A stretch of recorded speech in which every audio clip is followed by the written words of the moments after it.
Broiler মুরগিটা এভাবে রান্না করলে কেউ বুঝতেই পারবে না আপনি দেশি রান্না করেছেন না ব্রয়লার রান্না করেছেন। আসসালামু আলাইকুম, সবাই কেমন আছেন? আশা করি সবাই ভালো আছেন। আলহামদুলিল্লাহ, আমিও আপনাদের দয়ায় অনেক ভালো আছি। এখানে আমি একটা মুরগি নিয়েছি 1.5 কেজি প্লাস। এই মুরগিটা আমি ইচ্ছে করে কেটে আনিনি, আমি নিজে কাটবো বলে, কারণ এখান থেকে আমি বুকের অংশটুকু রাখবো গ্রিল করার জন্য, আর আমার মতো করে আমি কাটবো। আর এই মুরগিটা আমার কাটতে খুবই ভালো লাগে, যেহেতু হাড়গুলো নরম আর মাংসগুলো নরম, আমার কাটতে ভীষণ ভালো লাগে। এই জন্য আমি মুরগিটা ইচ্ছে করে সবসময় নিয়ে আসি বাসায়, আমি নিজে নিজে কাটি। আর এই মুরগিটা একটু বড় বড় করে কাটলে কিন্তু মাংসগুলো গলে যাবে না, যেহেতু একটু নরম।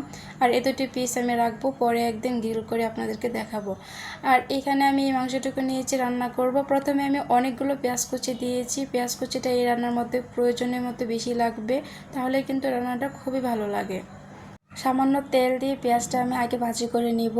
আর এই পেঁয়াজটার মধ্যে আমি দিয়ে দিলাম দারুচিনি, তেজপাতা, এলাচ, এগুলো পেঁয়াজের সাথে ভাজি করে নিব হালকা করে।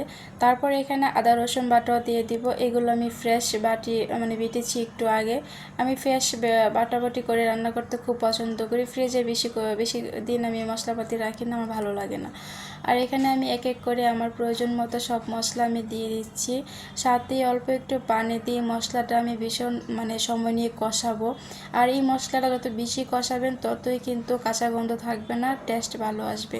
তারপরে তো আমি মুরগিটা দিয়ে দিচ্ছি। আগে আমি পানি ঝরিয়ে নিয়েছিলাম মুরগির মাংসটা। আর এগুলো দেওয়ার পর আমি আস্তে আস্তে চামচ দিয়ে সব কিছু ভালো করে মিশিয়ে নেব। আর এদিকে আমার 2 বাচ্চা আমাকে শাক বেছে দিচ্ছে, কারণ আমি বাঁচতেছিলাম, আমার মেয়ে বলে ওনাকে বাঁচতে পারবে, তাই দিলাম। মেয়ে মানুষ সব কিছুই শেখা দরকার, আস্তে আস্তে শিখুক, যেহেতু ও ছোটো। আর আমার মেয়ে সুন্দর করে শাকগুলো বেছেছিল, আমার খুবই ভালো লেগেছে। ওর শাক বাছা দেখে আমি ভিডিও করতেছি, কারণ আমার খুবই পছন্দ হয়েছে ওর শাক বাছাগুলো। মাশাল্লাহ, ও সুন্দর করে বেছেছিল, আমার পরবর্তীতে আর বাছতে হয়নি। আমার ছেলেও সাথে ছিল। যাই হোক, এখানে আমার রান্নাটা বসিয়েছিলাম। এখন আসছি নাড়াচাড়া করতে, দেখি নিচে দিয়ে লেগে গেছে কিনা, না লাগেনি। এই জন্য আমি একটু পরে পরে মাংসটা বসিয়ে আসি, নাড়াচাড়া করি, ওইদিকে বাচ্চাদেরকে নিয়েও একটু সময় দেই। আর এখানে মুরগির মাংসটা কষানোর মধ্যে আমার প্রায় সিদ্ধ হয়ে গিয়েছিলো। আমি সাথে কয়টা আলু দিয়েছি, আমার মেয়েটা আলু পছন্দ করে। এই মুরগির মধ্যে ঝোলটা একটু কম দিতে হয়, যেন ঝোলের পরিমাণটা বেশি হলে ভালো লাগে না। ঝোলের পরিমাণটা যত কম হবে ততই কিন্তু ভালো লাগে। আমি আর চোখের দেখা অনেকেই মুরগিটা পছন্দ করে না, অনেকে দেখলে গা জ্বলে, কিন্তু আমার ভীষণ পছন্দ। আমি এটা সুন্দর করে রান্না করি। অন্যের হাতে রান্নাটা আবার খেতে পারি না, আমি যখন রান্না করি নিজের হাতে তখনই আমার কাছে ভালো লাগে, তখনই খেতে পারি।